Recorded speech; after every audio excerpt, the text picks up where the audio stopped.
নির্দিষ্ট সময়ে নির্বাচনের দাবি করা কি মহাপাপ? এমন প্রশ্ন তুলেছেন বিএনপির সিনিয়র যুগ্ম মহাসচিব রুহুল কবির রিজভী। রোববার জাতীয় কবি কাজী নজরুল ইসলামের জন্মবার্ষিকীতে তার সমাধিতে শ্রদ্ধা জানিয়ে তিনি একথা বলেন। রিজভী বলেন, অন্তর্বর্তী সরকারের ভেতরে লোকেরা চলমান সংকট ঘনীভূত করছে।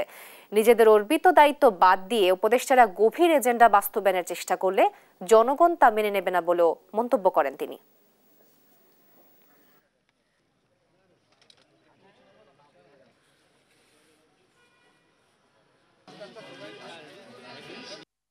এই সরকারের ভেতর থেকে যদি পার্টিজন দলমন্যতার আমরা যদি আভাস খুঁজে পাই, বৈশিষ্ট্য খুঁজে পাই, তো সেখানে তো আমাদের প্রতিবাদ করতেই হবে।